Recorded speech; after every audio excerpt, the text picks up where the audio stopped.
Hello, my dear friends. I hope that all of you are safe and sound wherever you are, and most importantly, healthy. So, guys, the topic that I'm going to speak about today is very important because it is all related to finding the best house for yourself.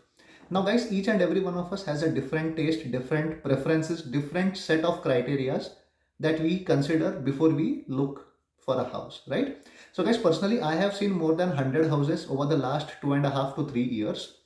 Some of these houses I saw it for my friends, some of these houses I saw it with my realtor friends, and many of these houses I saw it for myself when I was in the house hunting process. So guys, I have listed down some set of criterias that you should definitely consider when you are in the process of house hunting, and these are the things that you should consider before you even put an offer. Guys, let me tell you that I am not a realtor and I am not a expert in housing or anything, construction or anything as such. It's just based on my observations and the set of criteria that I had used for myself before I finalized this house. So guys, without further ado, let's just jump into the topic. Guys, most of the time what happens is a house may be looking very beautiful from the outside, but the moment you step inside the house, you see a lot of things which is not as per your taste, as per your preferences, or there could be some problems as well in the house, right? The paint may be cracked, there could be some signs of leakage. The opposite is also true. The house may be very shabby looking, old and rugged from the outside, but from the inside it's very welcoming, it's very beautiful, well maintained, clean and decent enough, right? So in looking for a house, whenever you're looking for a house, you should never judge a book by its cover, and looks can be deceiving. So guys, each and every house that you look, right, it has three parts to it.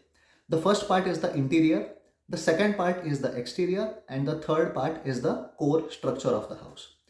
Interior includes everything which is inside the house. Say for example, all the appliances that you have in the house, the color of the walls, the type of faucet that you have, the type of electrical sockets that you have, the type of lights that you have inside the house, all those are considered to be a part of your house's interior. You can easily get them replaced if you don't like it. Some of the work which is related to the interior, you can do it yourself. Say for example, if you don't like the paint of the house, get it repainted. Either you can do it yourself, either you can hire someone else. If the appliances are say too old, just replace it, right? So it does not cost you lot of money to get things replaced, but again it depends on preference to preference, and it depends from person to person of how much importance they give to interiors of the house. But guys, what I would like to suggest is don't accept a house because it is looking beautiful from the inside, or don't reject a house because its interiors are not appealing to you. Each and every house has potential to become good if you have the right kind of uh, mindset of accepting it the way it is. There are multiple other factors which you must consider before you either accept or reject a house. Interiors should not be one of those factors, is what I'm trying to tell.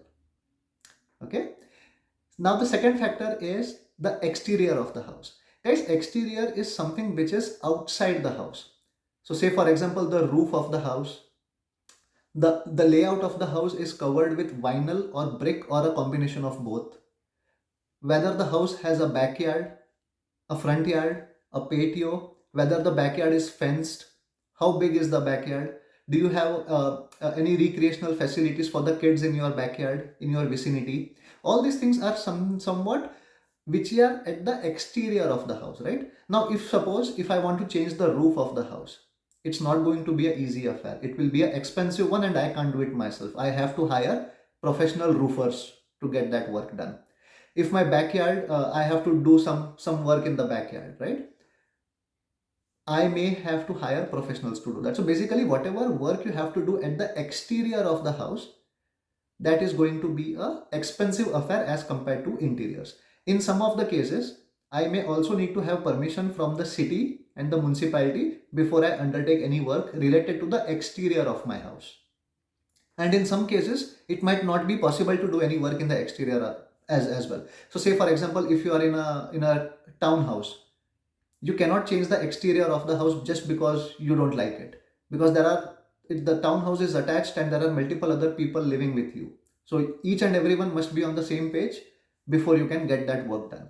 So it is either difficult and expensive and sometimes impossible to make changes to the exterior of the house.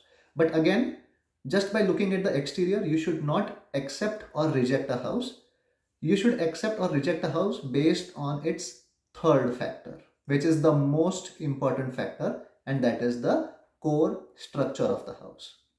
So, my dear friends, the core structure of the house is the basic shape of the house. So, say for example, my house has 3 bedrooms. I cannot make it 5 bedrooms legally. Or even if I have to do, I have to have entire inspection done. I need to take certificate, status certificate from the municipality. From I have to take permissions, and it's an expensive affair, right? So, say for example, my house has 3 bedrooms on the top floor, and my basement also has the potential to have 1 bedroom and one full bathroom. So if I have to include 1 bedroom and one full bathroom in the basement, it is going to be an expensive affair, right? Because I need to have, it will take a lot of time. First of all, I won't be able to do it myself. I need to have a certain professional contracting company who will be working on my behalf, who will be able to do all the permissions and everything on my behalf, and it is going to be an expensive affair.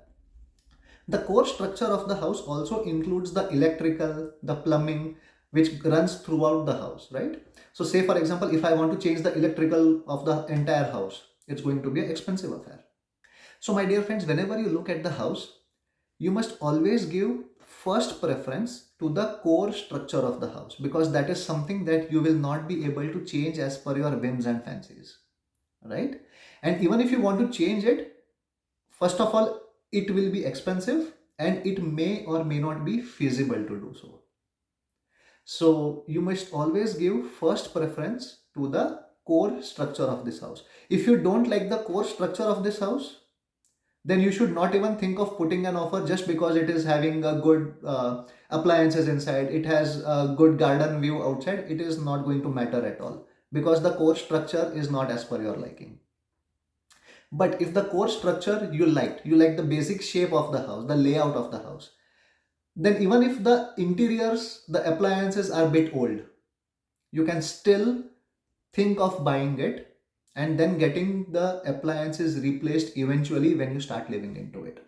So guys, basically the point that I want to make is you should not accept or reject any house based on some trivial issues. Guys, most of us have the mentality that we must have a house which checks all the boxes that we have thought of. Guys, and that is a rare occurrence, because even if you are able to find such a house in which you don't have to do even $1 worth of work, that house is going to be very expensive. Instead, what you should do is you should buy a house which has potential for improvement, but it's not a showstopper. So in our case, my basement is partly finished. It is perfectly fine for me. I would have preferred a fully furnished basement with one complete washroom in the basement itself. It's not there, but the rough-in for a washroom is already done in the basement. So it's just a matter of time when I can get someone in and they can do the plumbing work for me, and my bathroom, my entire one full washroom would be ready in the basement. But again, it's not a showstopper for me, because for me and my family size, 2 washrooms are more than enough for us. Having a third washroom will eventually increase the overall value of this house, but I am not planning to sell it anytime soon. So it doesn't matter for me. I can still live without it. Still live without the third washroom. Same way, the paint that you look, I wanted a brighter tone. It's perfectly fine. I may not be needing it right away. I can do it couple of months later, maybe couple of years later as well. I can do it myself if time permits. So the point that I want to make is, don't let the trivial things be a showstopper for you from buying the right house for you. So guys, now just to summarize, always give first preference to the core structure of this house. If you don't like it, end of it, don't even look at the house. If you like the core structure of this house, then give second preference to the exterior of this house. If you like the exterior, then you can go at the interior of this house. If you like the interior of the house also, then nothing like it, go ahead and put the offer sure shot for that particular house. Even if you don't like the interior, but you like the core structure and the exterior of this house, then you can still take a chance and go ahead and put the offer on this house. So guys, with this I end this particular video. I hope you all like the contents of it. It is based on my own research of after viewing more than 100 houses in the last 2.5, 3 years. Again guys, I am no expert in housing or real estate, so please do your due diligence before you choose the right house, and I wish you all that you find your right house very soon. So guys, with this I say goodbye, take care, stay safe, and much love.